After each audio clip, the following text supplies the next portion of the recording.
Hello. Cue who? Cue who? Cue you. Me? Oh, cue you, man. Cue all of us. Yeah. Hey, Oh. yeah, cue you, buddy. Guinan yourself. Ooh, there's a lot of catchphrases coming out of this already. This is great.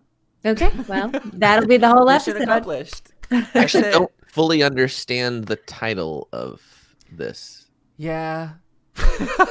They were just like, oh, we need a title. We forgot to do that. Is it like Borg episode 1? No. Q. Bored yourself? Mm. Well, here's the thing. Well, we'll get into it properly, but who knew that the Borg were going to become what they were when they did this episode? This could have just been like a one-off. Q knew. Q knew. Q who? I think they knew too, because as you say, or we'll they get into planned. it. Yeah, I think they did plan another major antagonist, and this is definitely quite the introduction to them too. They're coming. They are. I remember this being a pretty landmark episode, but like after we went through it, it's just like, oh yeah, they're doing a lot of establishing right now. Yeah, because there was a lot of Borg anxiety. I've got a lot of that. What define Borg anxiety?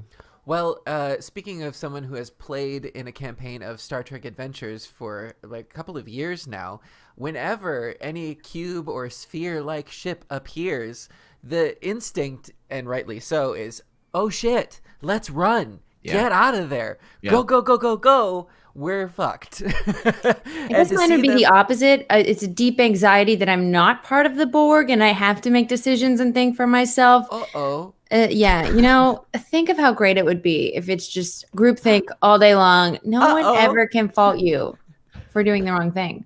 I mean, that's one way of looking at it. We all made a huge mistake. Resistance isn't comfortable.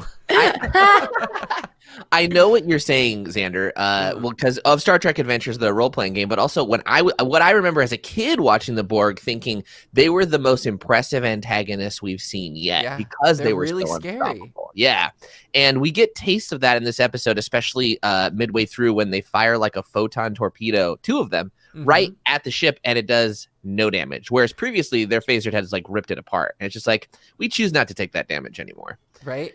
And you really do see the Enterprise and its crew through the lens that Q is of this arrogant crew that thinks that nothing can go wrong and that that space is perfectly safe. And he's like, well, let me show you, in the most dickish way possible. This is just awful. And maybe that's why it's called Q Who, which makes a little more sense now. It's like, who is this guy? Like, what's his real purpose here? He's like, he wants to put us in a different place in history. Right. They should have called it Maximum Dickhead. That's right. It's Q Who. Q throws the Enterprise into uncharted space where it encounters a dangerous alien vessel of a previously unknown species, the Borg. Yeah, like and like Becca, you also anticipated them too because you remembered the Borg as well, so you were excited about them. What's your memory? The movies and stuff.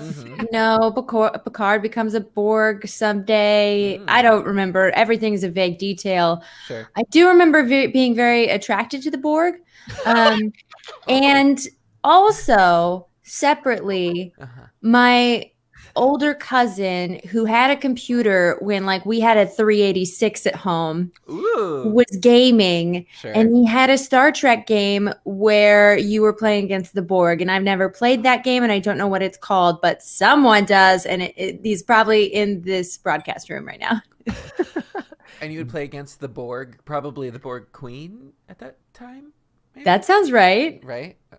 Because like Voyager, another Star Trek series, goes like deep in the paint of Borg lore, and that's their main baddie, as well as Next Gen eventually. But especially after coming back from watching Voyager and just how much shit they went through and dealing with the Borg and everything like that, just to see the Enterprise crew just go, oh, look, another species. Let's do an away team. And Guinan like spits out her tea and is like, excuse me, what? Which is the correct reaction. Wait, let's go a little chronological. Because I want to talk about all these things, but I don't want to blow my Borg load too early. But You can't make that nanites. But 7 of 9, was she cyborg, or was she partially Borg? She is a recovered Borg. That's what I thought. Former Borg. I'm thinking that my impressions of Borg are more from Voyager, where it was so prominently featured. Yeah, there are more. And they were sexier there, Sure. like the especially. Well, she was sexier for sure, than them. Paste-colored skin, but like one eye that's really tragically looking into your soul. Right. That's what I remember. Yeah. We kind of. You feel bad for them, right? They become more sympathetic because you see them. I think later actors portrayed the Borg as you can kind of see their humanity trapped somewhere inside them, and yet they have to do what the Borg wants. Well, and one of the things that we don't get into with this is the concept of assimilation, really. The truly scary thing about the Borg and the Borg drones is that their ability to reach out and just transform somebody into another Borg drone, which we don't see happen here, and they may not have developed until this encounter.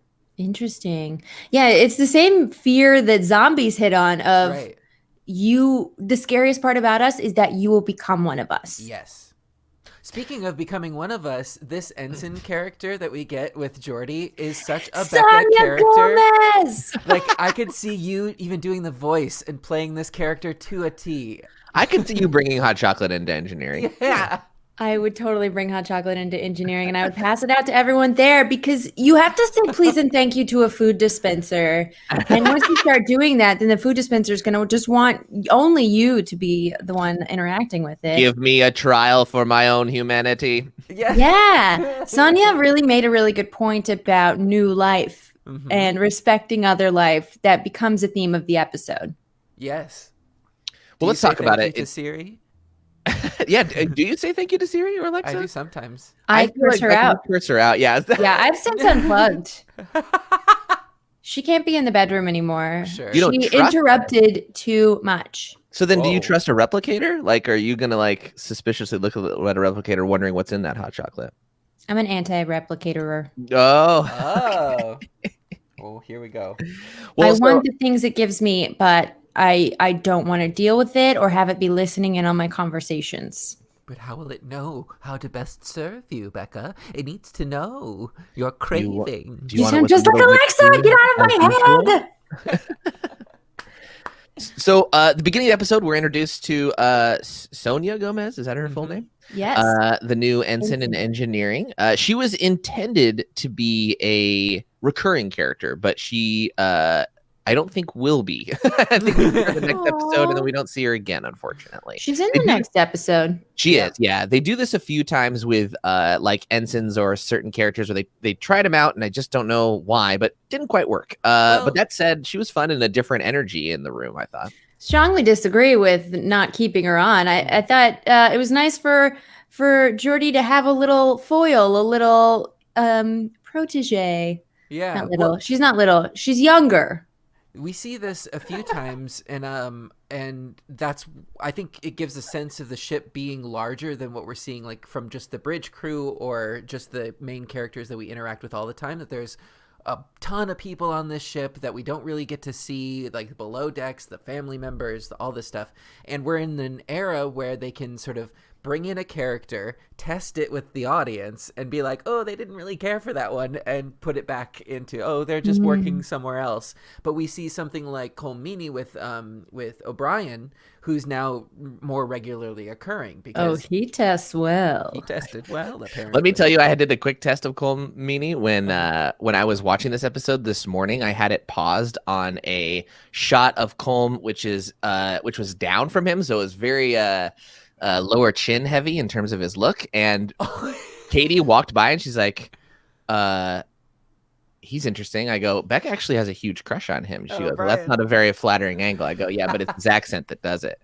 She's like, okay. Yeah. Didn't agree, didn't disagree. She just curious. It sparks your curiosity. Right. If I were Borg, I'd pick him first. To assimilate all the secrets. Oh, what was I going to say? It was so important. So we, Sonia, I want to call her Selena Gomez, which is not her name. Sonia Gomez spills some hot chocolate all over Picard's uniform. Well, the way that you undo when you've spilled on someone is you just keep massaging their chest over and over to try and wipe away the hot chocolate. To be fair, I might have done the same thing if it was Patrick Stewart. Dear listeners, this is not great advice. Please know that they're being sarcastic. Do not pat down chests of people you spill upon. Unless it's Sir Pat Down Stewart. We've made this joke before about touching Patrick Stewart. Yeah, word for word about patting him down. So I didn't remember it, so it was fun for me. Okay, everybody, you're fired. My whole writing Get out. Oh, the writing team is gone. No. Gone. Oh no! No, this is your fault. You want to call it out? These are the consequences. I'm so sorry, 10-person writing team. Yeah, you gotta really think about the repercussions of your insults, Jake. Yeah. I was just pointing out how enthusiastic he is to mention about patting him down. Shut up, Speaking of your writing crew, no, I'm not. I remembered what I was going to say, which is that LeVar Burton, their relationship on first meeting seemed very flirtatious to me, and I couldn't tell if that was the writing or I decided that was probably just LeVar. LeVar Burton has such a musical voice. Yeah. That it's magical and it sucks you in and you always think he's flirting. Well, I feel like there's I don't know, there might be something with unable to see the eyes too, that you kind of miss one sort of key about the intention. And Geordi, unfortunately, as this engineer, comes across as kind of creepy in the romance department on more than one occasion. Like you don't really know. What is he into? Where is he coming from? I find him to be kind of asexual, though. Like he's into holograms and he's very procedural and like he's still funny and has a personality and jokes with Data and stuff like that. But he's still pretty down to business all the time, no matter what. And I know we eventually do see a little relationship stuff with him later on in the series, but we haven't seen it yet. Okay, here's why I think he's always flirting for me is because the visor makes it feel like you're sort of relaxing your eyes and doing that thing where you're sort of squinting. Smizing. Yeah, he's smizing all the time. Sure. Because of the visor. It's a constant smize to me. Especially with someone who has like deep pools of brown eyes like LeVar Burton. Because like whenever you see him without that visor, he's got great eyes and a really great gaze as well. So like you are missing a very crucial element to that actor. It's very interesting. And yet it comes through, even with a visor. Yeah, absolutely. And that's another testament to his skill. Well, we could talk about engineering all day, but there's a whole nother plot involving the Borg we should probably get to. Yeah. What? Well, speaking of some fantastic acting, Whoopi Goldberg is Guinan. I could watch her stare out the window for 45 minutes. You know what I love that she does? She is enthralling, and she'll be communicating with the bridge on a little communication pad, and she's so intent on having her focus. Her focus is elsewhere that she just absentmindedly hits the button and hits like 4 fake buttons at once. Right. But it you know, in the moment it worked because that's not where her focus is on hitting the correct fake button. I just thought it was funny that it was like, no, it looks better that she doesn't look at the keypad, but then she just like hit it very generally. It's an emergency protocol for contacting the bridge. Yes, these 4 at once. Yep. She's also she's wise, right? Like we learn. Is this the first episode we learn how old she is? That she's significantly older? Is that hinted at earlier too? I don't think it was. Whoa, maybe not. Yeah, I can't remember because I don't know what I know as Jake versus what I know as rewatching this for the first time. Becca knows nothing, and this is the first Becca learned of it, aside from you guys talking about it. But you do know that she's an alien species, though, right? Or did you think she was human, just very wise? Well, yeah, I thought she was human. Okay. I mean, I knew better, but I don't think we'd learned in the show thus far. Gotcha. Yeah, I think it's okay to reserve that, like, assumption because of like the Betazoid on ship who looks very human, but is not. Yeah. Well, we got to Guinan, but before we even see Guinan, we see an old friend in Q who appears. I love the camera choices that they do with Q in this, which is just they don't reveal him until he reveals himself. It's not like a camera shot change to Q. It's Q puts himself in the shot. And I even wrote down a note, that first turn and look by Delancey. Wow. It's so good. Crewman, what's going on? Hello, Picard. So did Picard just appear on the shuttlecraft too? Because it's always two. Or did he walk into a room and the room was then the shuttlecraft? I missed that. Door. The door was the portal from the turbo lift into the shuttlecraft. Yeah, you gotta have the portal. What's convenient about, like, you don't have to think about it too much because Q does whatever he wants. Like, they are flash of light. Yeah, Q is a god essentially, so like they can change anything. So there's really no. Every time I try to think about it, it's like, well, it's Q. Yeah, and that's what the writers did too. Yeah. It's nice they give themselves. Picard tries so hard to resist him. He refuses to speak to Q on the shuttlecraft, and we don't really know what Q wants at this point. He just later he's like, "Now will you listen to my request?" Which it sounded like Picard didn't have a choice before, but you just really wanted to get to the scene where you bounce a ball against the wall, didn't you? Well, that's the brilliant part of how Picard addresses him. He's like, well, I have no power over an omnipowerful being, right? Mm-hmm. But like, I know what he wants and I don't have to give it to him. Therefore, I do have some power over him. And Picard plays that smartly. I mean, as long as he can, because eventually he's going to be forced in a situation where he has to give up. Well, and it's the same thing that we've run into. It's supposed to be how to beat Q. That has worked in the past of like, don't give Q what they want and don't play along with their games and XYZ. Like, we were trying to establish these rules of, okay, when you contact a member of the Continuum, do this. And Picard is trying to follow these rules that he had set in the past, but it's not working because you can't set rules. But is the reason that Q's so interested in the Enterprise because of Picard's obstinance? And therefore, if he would just do whatever Q said in the first place, then Q would be uninterested and move on. But no, he wants to be a crew member. This is getting into the big question, capital Q, that I wanted to pose to the two of you, okay? So, meta speaking, if you were a being in this universe that had the abilities like the Q Continuum, you were able to, like we as the audience do, know what is going to happen, what is going to set these characters or these people down a certain path of events, right? Mm-hmm. If you knew that Picard, being a singularly exceptional human, was the only person that had the potential to beat this threat of the Borg, which happens way down the line in this evolution, the solution would be, or at least one solution would be, let's teach humanity to deal with the Borg so that they can fend for themselves and they don't need Picard in the future.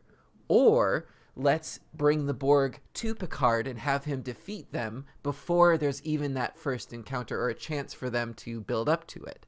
So which path would you take, and which could you see being more beneficial? I mean, go ahead, Becca, if you want it first. Yeah, it's hard. It's a hard choice coming from that perspective.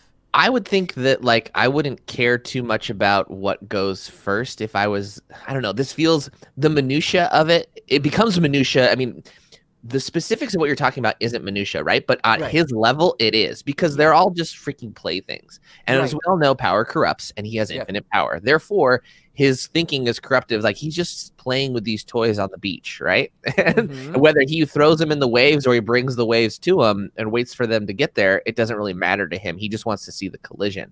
Now, I don't know, I'm just having a beach toy analogy, apparently, which I'm improvising on the spot. But like, if he starts dunking the toys in the water a little bit, maybe that's more intriguing for him. Or if he wants to experience going in the water with them, I guess that's what he's looking for. To answer your question, I would definitely put Picard in the position because I want to see what he does. Because as an all-powerful being, I guess the one thing I don't know is I don't have all knowledge, right? We have all power, but not all knowledge. So if he wants to see what Picard will do, and that requires him to put him in that position. Yeah, that's what I think too. But it's a dick way to do it. You know what I mean? Like, he could have done it a nicer way.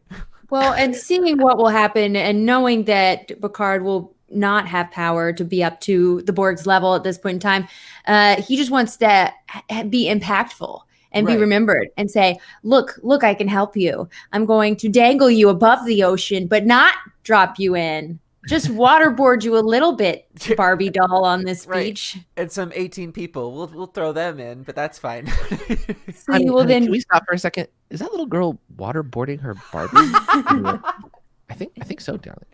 Okay, let's walk the other. If you ever want to leave Gitmo, no, it's not. I'm teaching you a lesson. Anyway. Well, okay, so we go with Q, not of our own choice, and Q and Picard are very distant from the Enterprise. The Enterprise realizes that Captain Picard's missing, and I will say, we spoke in the previous episodes about trying to note when a shuttlecraft went missing or someone transported off the ship without them noticing, and like Worf, like 10 minutes after all this happens, like, oh, by the way, shuttlecraft 2 is gone. Well, that's because Worf didn't set phasers to maximum scan till later. It must have been on minimum scan. Sure. Well, okay. So I always think about this, Becca. I thought about this a lot as a kid. Like, why weren't we always at maximum warp, maximum shields, maximum this? Well, there's a power distribution. So I learned about the ratio is 1-to-1. Well, that's the matter-antimatter ratio. That's to achieve so like power. all power levels across like shields, phasers, and sensors and engines are all at like 100% all the time, but like they can go above 100%. You can do more power to them, but you lower other system levels, right? Just get some more antimatter. More antimatter. Eventually, we do end up putting more warp cores into ships. And there you go. Ooh. Just doubling it up, huh? It's just that easy. Power creep. That's actually from Clear Skies. My engineer is very excited about our ship having 2 warp cores. Now, to go back to Guinan and her power, which we're just learning about, she knew before anyone else that Picard was not on the ship, but all she knew was something is off. She had a feeling. It's like, you know how sometimes I make fun of the betazoid power, or specifically the half betazoid power of knowing a feeling? This is like feeling kind of feeling, but not knowing what that feeling is. I feel That's Guinan's power. I feel like she's got a Q alert on. You know, it's like when Q does shenanigans. I was trying not to, but yeah, the Q, like the Q shenanigans. Once they happen, her ears perk up, kind of thing. Same. Yeah. Right. Well, and I also think that we see this from another sort of omnipotent perspective of a being who might know what is to come but doesn't want to meddle, and is specifically trying very hard not to meddle, whereas Q is trying to put his stamp on things and mess things around. Yeah. So she takes a very back seat of like, this is bad. She knows it's very bad. She's going to see how they deal with it. And if it's going too far in one direction, she might intervene a little bit. But overall, she's going to try to let it play out. But can she intervene? Because in the confrontation after Q and Picard come back aboard and they're in 10 forward and no one's there except Guinan, and Q and Guinan have their standoff. Slightly after that, Q says, I want to join your crew. I would do anything. I would even renounce my power, and then gives this sideways look to Guinan. So I think Guinan has renounced her power because maybe she was part of the Q continuum. Maybe she was even more powerful in some way, and she renounced it so that her life could have more meaning. Ooh. I love that theory. I love this theory too. Well, she definitely has some type of power, right? Because the Krav Maga thing, whatever. But we never actually saw her use it. So I don't know if that was just a whoopee choice of like, well, I need the power stance. But what a great power choice for the writers to give her, right? Of like Q, who's unfreaking stoppable and can do whatever he wants, which we've established in episode 1 of this series, is suddenly very disturbed by the presence of Guinan and like is almost scared of her. And like that's a great move. They didn't make her do anything; they just gave the fear to Q, and I think that's a great power choice. That's a great way. Yeah, tell your writer's room, Xander, that's a great way. Instead of giving one person power, give the other person lower status. It does the same effect. Yeah. Put that on the bulletin board. Sure. Pin it up for later. Another camera trick is when Q's bouncing the ball on the shuttlecraft and suddenly he catches it in 10 forward. Again, that's a great another transition. And Guinan suddenly is also in 10 forward and pops up behind the bar. From the bar. So, what was she doing down there? I don't know. I feel like Q put her there and he like emptied it out as well. Because remember, he kind of sets the stage wherever he wants to go. That's true. So I figured that's kind of what happened. But then he was surprised by her. So I don't know if that stands up. For all the kids, this is the introduction of the TikTok transition. Like, all of these were TikTok transitions of, like, follow the ball. Oop, I'm in a different room. Or, oop, a pop-up from a bar. Yep. And so Q lays it out. How does this go? They have a little bit of a confrontation, and yeah. How does it end up that he throws them? He just gives up. They chill. They chill when he says his real intention. So he can make this case of like, listen, guys, let me on your team. I promise. I'm a great contribution. It's less that. It's also about they're so confident in encountering the unknown, right? That we're prepared for anything. Yeah, and so he's like, that's pretty arrogant of you to think that, and it actually is a pretty arrogant thing for Picard to think that. And I actually don't think that he normally would say that. So that seems like an out of character choice, considering they're always on the frontier, the final frontier, right? And they're always exploring strange new worlds, so they can't logically be prepared for everything. And by nature of them having a TV show about this, they're never prepared, because that's why we have all these episodes to see. Well, I think that what he meant is more, we're unafraid for things that we don't know about. Mm-hmm. Yes. Yeah, I agree. We'll figure it out on the day. Yeah. Well, and this could be why Guinan also lets it happen, because the Federation does sort of need to be put in its place to show that there are scarier things out there, and that they need to be ready for scarier things to be out there. They're not right now. And she's clearly known about them, right? So, like, she didn't tell them. And I think even at the end of the episode, she mentioned something about this happened a lot sooner than it was supposed to, or something like that, right? Mm-hmm. Wait, I don't want to go there yet. That's an important scene. Let's talk about how Q flicks them through space. Okay, snaps them through space. They go 7,000 light years. 2 years away at warp speed from the nearest star base. They effed. Yep. And I think Guinan says, start going back in that opposite direction right now. Yeah.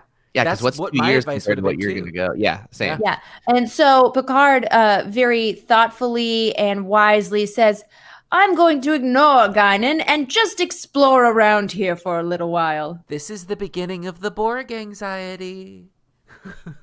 Right? This is a decision that I would not have made. Guinan was very clear. She's like, we need to leave. And he's like, and then in the top of Act 3, like, his captain's log is like, against Guinan's advice, I'm just going to go poke around. As if this isn't exactly what Q wanted you to do. But they are explorers, and this is the furthest they've been in some capacity, right? So he kind of has to check that box, because if he went back to Starfleet and they're like, so you didn't even, do a cursory scan. I'll always wonder if I didn't poke around a bit. That's true. So, like, I kind of bought it at the end of that. So I guess that kind of convinced me. Not only that, but they found a Class M planet, meaning it was habitable for life. Right, where everything was, like, scooped up. I like that phrasing. Everything just got scooped up. Somehow, some mysterious force came and wiped out a civilization by taking it. So that it leads me to believe they were assimilating before this episode, Xander. Like, they also have like a bunch of humanoids all over the place, so they clearly brought them in from somewhere. Because we don't really know how the Borg started. I don't even know if we ever find out. But, Well, right. Well, I'm sure we do in some Star Trek canon. I'm sure somebody wrote it. I'm just saying, like, yet in the established stuff or that I've in seen. Discovery. Oh, wow. Well, is it in Discovery? Who knows? But later on, the drones develop because they're no threat to these drones that they come upon that don't seem to notice them. But later on, they're armed with the ability to assimilate, like, on the go. I think this is why they're such great antagonists, is because they're not like the Klingons who are aggressive. They're not like the Romulans who are sadistic. Yeah. They are not like the Ferengi who are conniving. They are just doing what they do, and they regard everybody else as insignificant. They don't even regard them. They're just like, you're in our way, and we need to absorb your technology. That's the way this goes. And they have a very similar property of humanity in that way. As Guinan said to Q, humanity has the ability to adapt. That is their strength. And then we meet this other life form that has an even greater ability to adapt in real time. Wow, I never thought of it that way. Yeah. Yeah, it's a great parallel. And also, like, they just, as antagonists, they don't fight back at first. They just kind of look around, and it's like, that's frustratingly mysterious, right? Yeah. And I love that they're so powerful they don't need to fight. They're just like, oh, you knocked down one of our guys, we're just gonna pick up his eyepiece and transport out. Like, That's true. Yoink. Well, there's also the third layer of it when you put the meta of Star Trek in the time period that it's in. In the 60s, you know, you had something that was sort of reflective of maybe American mindset of the time. This is maybe there's a fear of this like communist culture or technology or the internet. You know, how are they bringing the fears of like people who would be watching this in the 90s into real sci-fi? Oh, we're getting our film 102 textbooks out now. Exactly. Looking for the metaphors. Yeah, well, I mean, this was down the time. So the Berlin Wall was falling around this time. Right, it would've And been a little after, but yeah, I think. yeah, so that's a interesting idea. I have literally never applied to the Borg, but I like it. The assimilation into a different mindset. Yeah. Mm-hmm. Well, it also draws a clear distinction between communism and socialism because the Enterprise is very much 100% a socialist society. Interesting.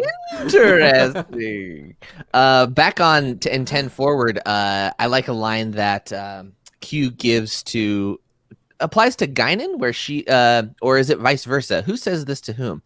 They are next to kin to chaos. Oh, Picard says that to Q. About Q. About him specifically, not about the Q continuum. Yeah, it's like we can't trust anything he's gonna do. He is right. Because Picard essentially is saying in 10 forward, you've got two omnipotent beings, right? One who we have embraced and brought on as part of our crew, and the other one who has been messing with us since day one. And these are two different ways that beings can go through omnipotence. And we've chosen to side with Guinan and be do we know she's omnipotent? I didn't know I don't that. think Starfleet knows that. Well, I think that this is the episode where they're establishing that she is at least equal power to a Q. Yes, they did that. Again, I can't emphasize enough how well they did that. Instead of giving her lasers coming out of her eyes or anything fantastical, they just gave her a powerful stance and they made him afraid of her. I love mystery is always a more powerful choice. Very true. In a horror story, don't show the monster. Fear the concept. Well, and in any story, don't flat out give everything away. Hold on to it. Play your cards when you want to. You don't have to lay them all out on the table. I love that they are starting to do that more. Need to get a new writer room. So Q points out that Picard's arrogant, flings them into deep space, and we meet this cube. Also a very disconcerting shape for a ship. We've had pretty distinctly alien ships all throughout the series so far, and now we just have this big old block of technology that Data scans and realizes has no central systems. There's no bridge, there's no engineering, there's no crew quarters. Which is like, I don't think they ever really mentioned that any time they other scan a ship, but it's a great detail to like, hold on, this isn't built like anything we've ever seen. Right, and it's wholly not aerodynamic, so it's breaking all of the laws that we know of physics. Yeah, which is a big deal. But aerodynamic. Nobody told Sonya something exciting was happening. That's true. I'm upset about She still has hot chocolate on her uniform. She was promised by Geordi. She would know next time something exciting happened. Yeah. She's just sitting in engineering, smelling great. I want to say the thing about aerodynamics, because in space, aerodynamics don't matter. There's no air. Right. Or rather, all of the ships have followed some sort of like fluidic design that would make sense to us in our brains. This is a wholly alien concept of just a cube. Yeah. But that's what I'm saying is like, even though aerodynamics don't matter in space, you are right in that aesthetically, we still have some type of instinct to believe them more when they have an aerodynamic shape, right? Yeah. Right. Make it a boat, not a space station. Right. You've got to make it through atmosphere and land at some point. But that's like when you see old sci-fi from like the 1800s or like the early 1900s where it's like a galleon in like a glass globe or something like that going through space. Ooh. Or like bicycles with wings on them and stuff like that. It's our interpretation of what will be in the future. And I love our flaws. Come to find out, in Star Trek lore, that's just Bajoran space travel early on. So there's a place for it in sci-fi. All right, let's get to the Borg because they are so cool. We have to talk about them. We've really spent the time talking about Q and Guinan. So the Borg, we first encounter them. They lock a tractor beam on us. Tractor beep. Tractor Beep. And they just made up a new thing, and I like it. They speak with one chorus, right? Which is also a disconcerting thing. We pretty quickly realize that they are a decentralized. I guess they are a collective versus a continuum. I guess is the difference, right? Continuums are endless. Collectives are a grouping. Truth. Wow, great. But we don't even get any word from their bridge at all until one intruder is beamed aboard to engineering, and Geordi is like, we got a bogey. You're right. Intruder was first. I missed that. Yeah, and what a great intruder, right? He's just not ignoring them completely and just scanning stuff. And so Picard comes down with some security. We got to talk about the lack of security. Worf, immediately fire your phaser on this person that did not have permission to beam aboard and is stealing technology. Now he's plugging into the ship, putting viruses in, and only then do you say, Ensign, could you just like shock this guy or something? I like that, Becca, because Picard's like, Worf, deal with it. Worf's like, Ensign, deal with it. Yeah. I thought that too. Stuntman, go do your leap. But this is 100% in practice what Q was talking about. The arrogance of like, oh, we've come across this alien species that has it's in a cube. Like, they don't know anything. They can't communicate with us. Look at them. They're trying to fuddle with our computers. They don't even know you have to push the button, stupid. And so when dealing with new life, it's always that like, okay, where do we put them? Are they above us? Are we above them? What's going on? And no acknowledgement whatsoever. That's something that they'd never really encountered before. But you know what we have encountered that reminds me of the Borg? Bynards. Yes. Diffusion with technology and artificial intelligence and telepathy with one another. Mm-hmm. But collectively just two as opposed to the collective. Wait, what? Bynards are only in pairs? Mm-hmm. Bynars. Mm-hmm. Get out of town. Oh, yeah.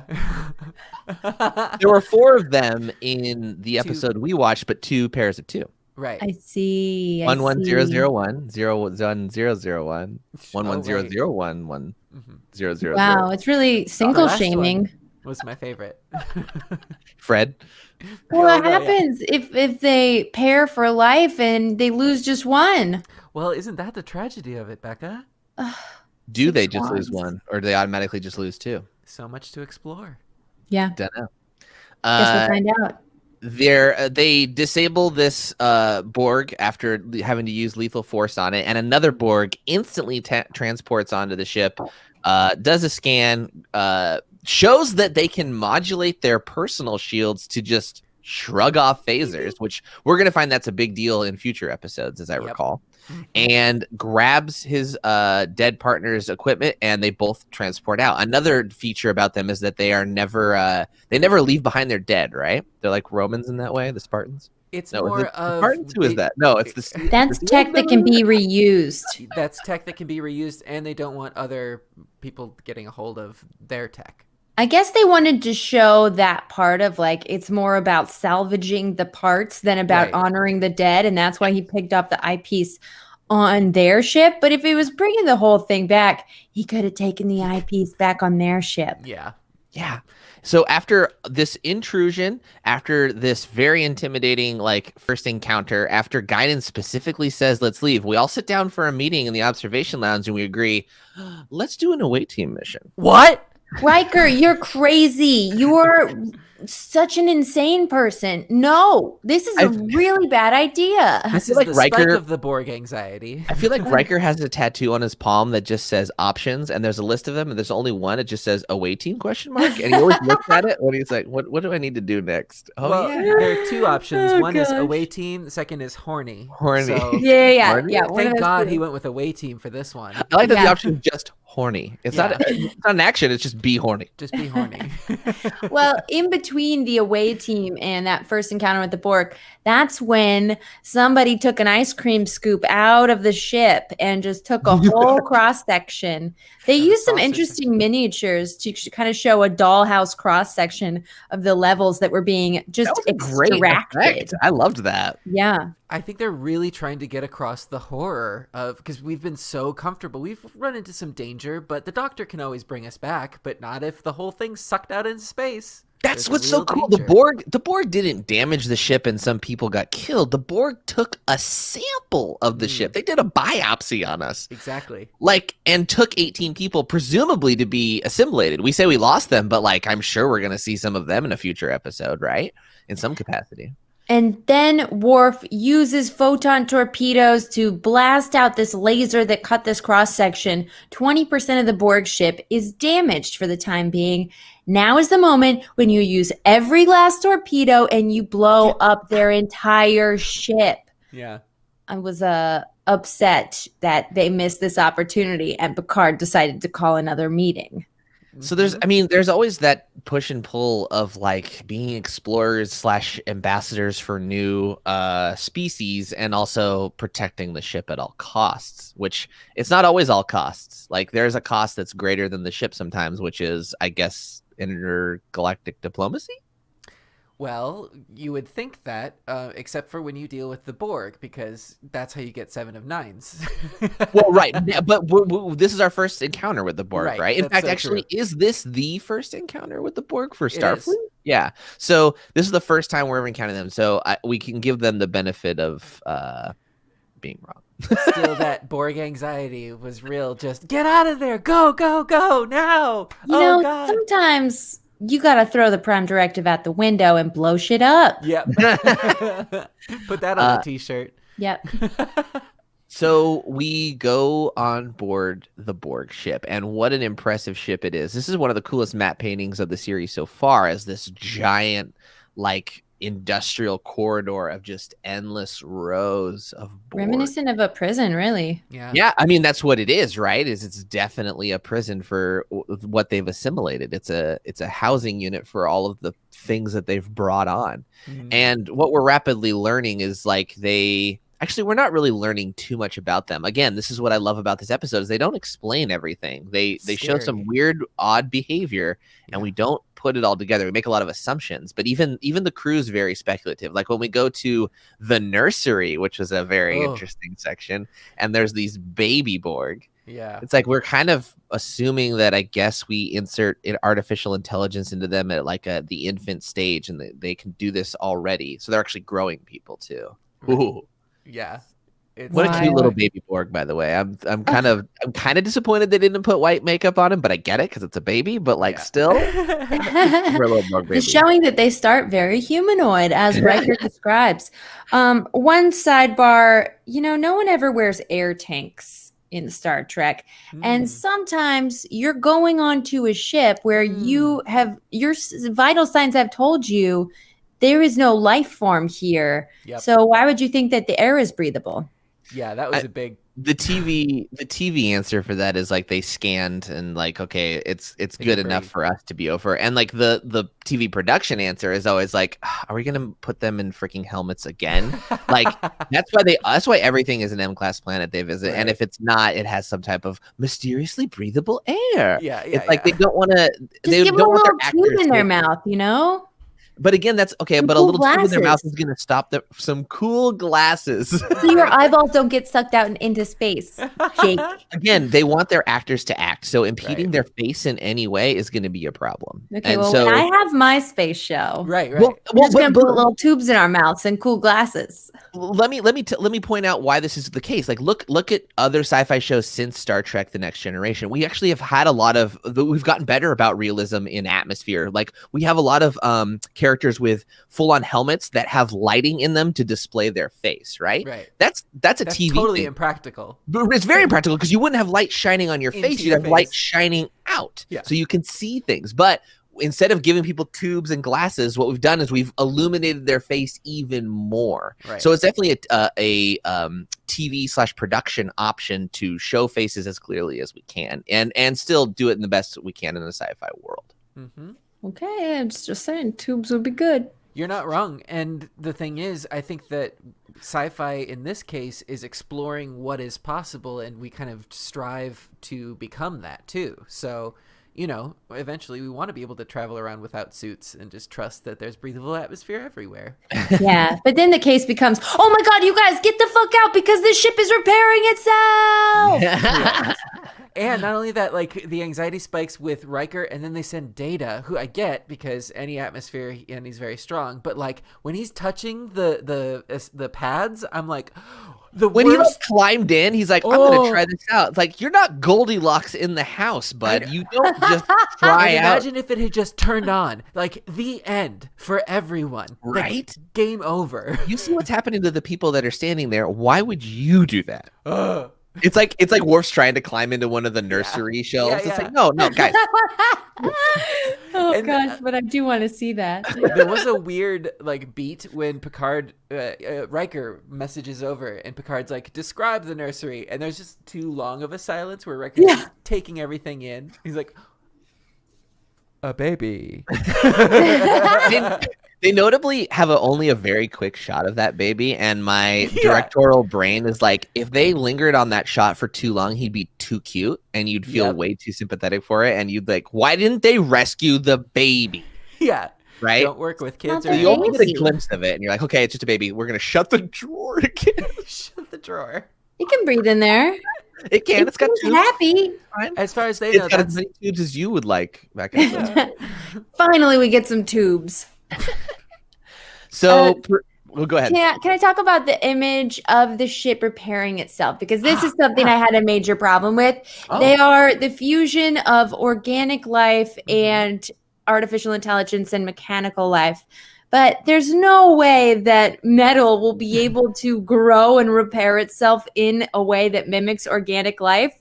I wish that instead it had just been like, use miniatures or something and have them like a swarm of ants all working on the outside of the ship, even if some of them are like floating off into space and dying. That seems more of how the Borg would handle that than the metal regrows. Well, I think you missed a key point where they were describing the Borg metal. It's just space Play-Doh. I was about to say I missed nothing, Xander, but you're right. I did miss the space Play-Doh. Yeah. The justification I gave that my brain was like nanotechnology, right? Is that they have very small nanobots running around doing things, including maybe even in the very metal pipes that we saw reforming. Maybe they themselves are made out of microscopic robots or something like that. But then that would make them an even scarier antagonist. Have you guys ever read it's a Michael Crichton book? It's called Prey. I think it was one of the last ones he wrote before he died. But so many of his books are about technology that gets out of hand, like Jurassic Park. But this one is a nano swarm of like, it's almost like a black floating swarm of bees kind of thing. And that book I remember being pretty good, but they were also very frightening because they could just do whatever they want. So they would just come up to you and just like invade your breathing passages and you die. Because what are you going to do to stop them? Yeah. So like, that's a very terrifying thing to deal with, as if the Borg weren't scary enough. Yeah, they're also immune to phaser fire, right? It's just getting crazy. Yeah, it's touching on what Becca was saying of like, let's look at horror monsters, and you have Invasion of the Body Snatchers meets zombies. It's this combination of the two. And then when you're looking at like, what do we do to create a scary alien race? We could look to the insect kingdom, and I think that's what they're basing it off of for the Borg. Great matte paintings, really great design with them. So we decide things are repairing quickly, let's book it. And so we book it and we go warp 9.7, which is like insanely fast even for the Enterprise, and the Borg you really rounded up. It's 9.65. Yeah. I always round up 9.65 to 9.7. Ooh, big difference in warp. That's how I break all the warp records. The Borg are not only keeping up, they're gaining on us, which is another terrifying aspect of them. It's like they're not even trying. They're just like, yeah, we're going to keep up with you. And we get all of our 10 isn't even possible, Jake. Right. How did we even get up to 9.65? Keep that in your mind. Yeah. Well, I mean, as soon as I think we've talked about this before, because we went like warp 30 in one early episode, didn't we? Or we went warp 10 or something crazy, didn't we? I think it was just 10. We were talking about how like, well, they're always going to raise the number of what's possible because you always have to break a barrier in the show some way. So I think Xander pointed out at that time that it was a mistake. It was a mistake. Because later they say you can't do that. And they break that law again later on in Voyager. It's fine. Lizard people? Who knows? So we're getting pretty deep into the episode, and we kind of need to find an ending, right? And so Picard questions Q, who returns and is just like, "Do you want me to say that I need you?" And Q Good doesn't speech. yeah. I also love Q's moments of like appearing as different people and just switching them out to be closer to Picard or in his line of sight. I also love his TikTok lean on the bridge. Yeah. Yeah. That was And totally then he Brent switches Spiner. with Data to be in Data's engineering seat, and Data's leaning and then falls down. Good pratfall moment. Good. So good. So you want me to say I need you? Fine, I need you. And then with a snap of his fingers, Q flings the Enterprise away, and we're okay for now. It could have been the end of the episode, but there's an extra scene here with Picard and Guinan, which was a great scene. Yeah, playing a little 4-dimensional chess, which is an allusion to like the moves that are already happening now, right? And to original series 2, where Spock would play 4-dimensional chess. So this is pointing out that there's going to be a big scary through line saying they will be coming for you, Picard. Guinan says, because she points out now they know you exist, and that's what Q did. This wasn't just a game, and now you're safe because Q snapped you out of it. Like, it's not over. And Picard goes up to the window, and he immediately kind of forgives Q and thinks about the bigger picture, which if I were Picard, I would have been really pissed for a while of like, what an idiot. He didn't realize he was threatening all of humanity with this fun little game. He thinks, well, maybe it's the right thing for the wrong reason because we were becoming too complacent as a species, thinking that we're all powerful when we're not. Yep. Interesting. Well, we also learn a little bit more about Guinan, too, because we find out that she's part of a species that has fought the Borg before and lost. She is, like, it seems like some sort of refugee and is appropriately afraid of them. And I love that they're playing this as a long game, right? And that's, I think, also why why the plot line happened that Q threw them 2 years away. We right? know the time. Right. We know there's a countdown timer, and they're on their way. So that's a fun sense of dread. They had said it's 2 years, whatever, at our maximum warp, and we just established they can definitely go at least as fast as our maximum warp. So it's 2 years or less. Yeah, so they were definitely planning to set them up as like a long-term antagonist, and I love all the seeds they planted in this episode. This was really great in terms of like laying it all out. And we've talked about this before, but I think this was the perfect example of the A plot, B plot structure that marries perfectly. So I'm repeating some of the stuff that we talked about in the neutral zone because the Borg were originally planned for the end of the first season. Initially conceived by writer, this is from Memory Alpha's article on the episode. Initially conceived by writer Maurice Hurley as a race of insectoids, Hurley had originally planned for the season 1 episode, The Neutral Zone, to be the first part in a trilogy that would introduce an entirely new threat to the Federation, introducing a plot point that Federation and Romulan starbases around the Romulan neutral zone had been mysteriously wiped out. This was eventually going to be the Borg, right? And so the Borg were actually, it was the Borg. In fact, Data mentions early in the episode, this type of destruction on that M-class planet we found, that matches what happened on the neutral zone. So they're already nearby, right? Oh, well, that's upsetting and doesn't work for the long-term plot line. I think it's kind of it might be a bit of a mistake or it's just an unclear thing because the neutral zone is also huge. When you think about it, like the neutral zone is everywhere where all of our borders other alien space. So it's like maybe they're not in Federation space, but they're creeping around somewhere in the Romulans' worlds or in the Klingons' worlds or whatever. Yeah, the threat is around. Yeah. So but there's only one Borg ship right now, right? As far as we know. Oh, I don't know about that. Yeah, we see a Borg ship. We know so little about them. That's what's great is they really intentionally don't establish too much. Like we get so few lines from the Borg. We just get their collective voice. Which, by the way, the voice of the Borg, the collective, is a synthesized voice from the voices of Maurice Hurley, the director Rob Bowman, and Bowman's assistant. And so it's just 3 people that they just use them all symbiotically and added them together. Huh. What was the line that they said? Something about, we want your ship. They never say their like quintessential line, do they? They don't say resistance futile yet. They haven't invented it yet in the writer's room. Yeah. Well, we also don't know like what their objective is. Like we know they want to analyze, but we don't know that they want to like absorb quite yet. That's another thing that hasn't quite been. I mean, it's been established because these are clearly cybernetic people, but it hasn't quite been established that they consume. Well, it's more of they can do it. It's not that we don't know that they want to or that's their goal is to consume. It's just they have the ability to do that. That's as far as we know right now. And we know they want to do it for their technology. Right. Yes. We don't know they want to do it for their humanity. Why do we know that? Because they took a cross section and a sample, which makes us think that the way they got powerful was by taking other technology. Mm-hmm, mm-hmm. I mean, I agree with you. I just don't know if they made it that evident, but you're right. I mean, they also took 18 people, right? So like, how do we know that that wasn't their objective?